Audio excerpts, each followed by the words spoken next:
Really happy for the win. We recognize Eastern Kentucky is without their best player and leading scorer, and that definitely made a difference. But they had some kids step up. Number 4 had a huge game for them, and she hadn't even been in the stat sheet all year, I don't think. So, good for them, and they're a really well-coached team. Coach Todd and I go way back. He was my junior all-star coach when I was in high school. So it's kind of fun to get to play against him and get to catch up with him when we see each other. So, I just want to credit our team and the job that we did, the ability to get the lead in the first half, which helped us a little bit in the second half when they started pressing and pressuring us. But I thought our guards did a great job of taking care of the basketball. That team forces, on average, 20-plus turnovers a game for their opponents, and we were able to only have 13 turnovers. So it was a huge emphasis for us. And then just how we shared the basketball. We had 22 assists. That's a big number for us, and I thought it just said a lot about our team and our offensive ability to share the ball and penetrate and kick and make the extra passes when we needed to. Coach, you said after Sunday's game, that your team's play in the second half has been kind of relaxed. How do you feel after the third quarter that your team kind of responded to that? Well, what'd you say? You set us up to fail,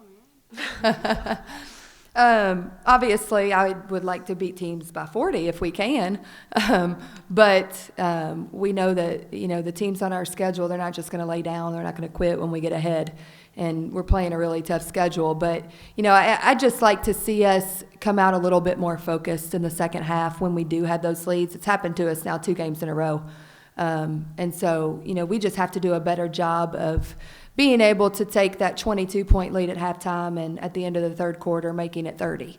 And then, going into the fourth quarter, making sure that we have the game under control if it's a game we feel like we need to control. So, there's a lot of things that we'll do in practice and film, and we'll get to watching this, and we'll have the team watch it and make sure that we're learning from those mistakes as well. For Emmy, you had kind of a rough start to the season, but lately found your footing on offense. What's kind of been your key in becoming really a force on offense for you? Well, I have to say that my teammates are really, really good passers, so they set me up in really good positions. And I want them to get the assists, so I'm trying to finish everything that I get. I'm just trying to make every shot that I take, and I know that's something that I've always been working on. And I did get off to a rough start, but hopefully it's on the up. Up and up. And Lindsay, a double-double tonight. You had 13 rebounds, 12 of them coming on the defensive side of the ball. What was your key tonight against the physical? Like they told us, they really like to rebound the ball, so we had to box out, and I think boxing out has led me to getting more rebounds, which I never knew before.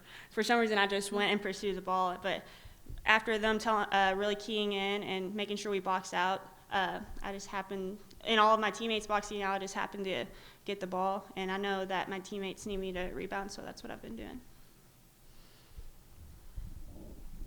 She's also a great rebounder. She's going to sell herself short, but I can't. I don't have to. Lindsay just has the ability to she's got a knack for the basketball, and rebounding is important to her. And to me, rebounding is about effort. And, she wants to be a great rebounder. And a huge key tonight, another huge key was to box them out and not give them, they average 14 offensive rebounds a game. So we held them to 9, and I thought that was really good as well. And Emmy,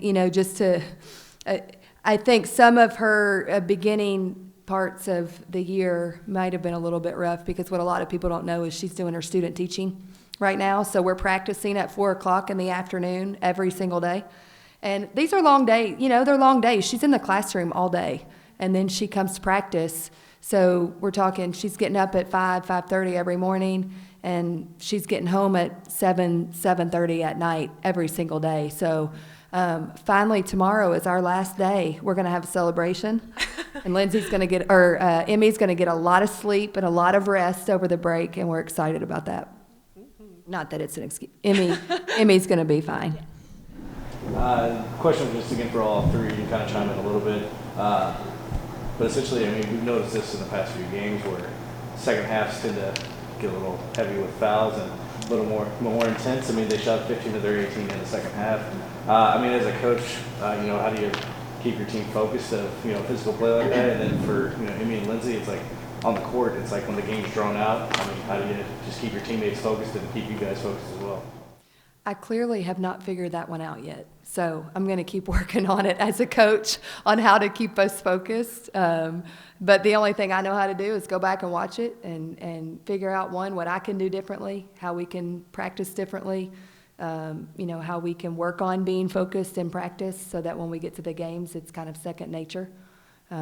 So I know I will continue to do that, and I'll let them answer. I think what we need to do a lot more of is if something doesn't go our way, just focusing on the next play, learn from it, focus on the next play, and fix it. Yeah, don't let it build up. And just as seniors, I guess you can call me a senior, just making sure everybody's dialed in. And say we do get a foul, next time, whatever we do, don't foul. And I think after you get 2 or 3 where we pursue the ball, get a shot, then the whole momentum changes. But at first, we foul 3 times in a row hurts our transition. We love transition. So I just think really focusing and getting, say, 2 or 3 kills. If we get a kill, that could really be big for us. And the only good thing is we've won the past 2 games, So it's we did it good enough to win. So now if we figure that out, like Coach said, we'll win by 30 instead of by 15 or so.